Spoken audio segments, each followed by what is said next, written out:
Hi, everybody. Ian Bremmer here, and happy week to you. Happy Monday. Just back from Singapore, and of course, I arrived in the United States, and political insanity on a whole bunch of things. The thing that really struck me was the Rittenhouse acquittal.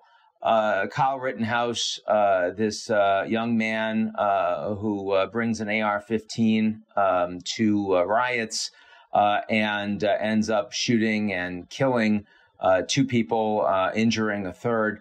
And found not guilty unanimously by the jury on all counts. And the country, as expected in these things, and this is by far the legal case that's gotten the most attention in years, and the response of the country is absolutely polarized and so depressing to me.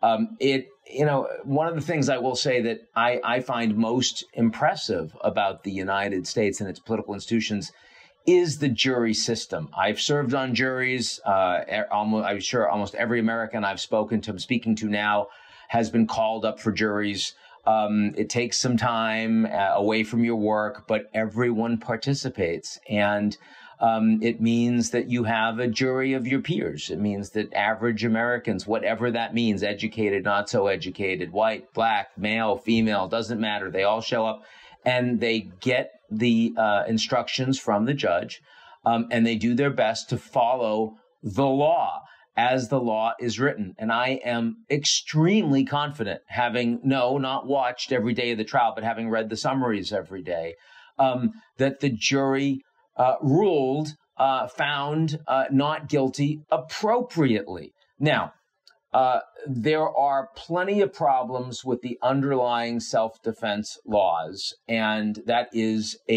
something that the country needs to work on, in my view.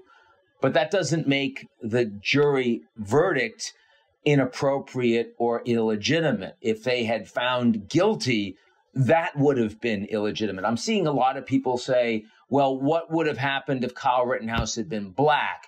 The jury would have found him guilty. I personally don't believe that. I actually think that, again, given the instructions the jury was given, they would have found not guilty for anyone. But if he had been black, and if they had found guilty, that would have been, frankly, a miscarriage of justice. And it doesn't happen that often these days in the jury system.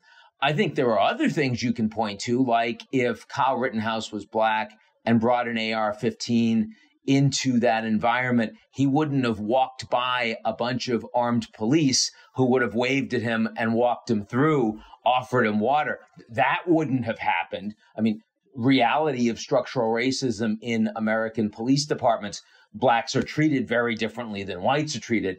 Blacks with AR-15s in a violent environment are treated very differently than whites with AR-15s. That's pretty clear to me. It's obviously bad that the Republicans are lionizing him. Some, not all, some, but I mean, several members of Congress saying, we're going to offer the guy an internship. I mean, this is a kid whose parenting clearly is either non-existent or radioactive horrible, who has taken provocative actions, incredibly stupid and dangerous actions that caused these deaths.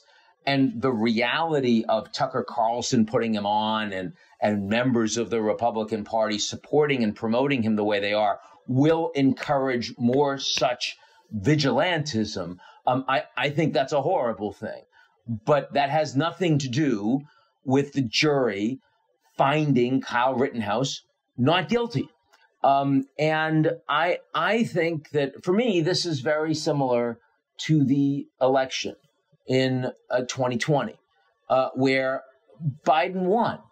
It was clear that Biden won. It was a legitimate election. There was no ability to find any fraud because fraud didn't exist. And frankly, about the only place that you found a more decisive judgment than the jury found against Rittenhouse, to find Rittenhouse not guilty, is the findings of all of the courts throwing out all of the claims of Trump and Giuliani and his supporters that the election was somehow stolen. And yet, we still have a majority of Trump voters a disturbingly large percentage of the American population, 30%, 35%, that still today believe that the election was stolen. And they are encouraged to think so by the former president, by many of his supporters in the Republican Party in Congress, by many of his supporters in the mainstream media on the right.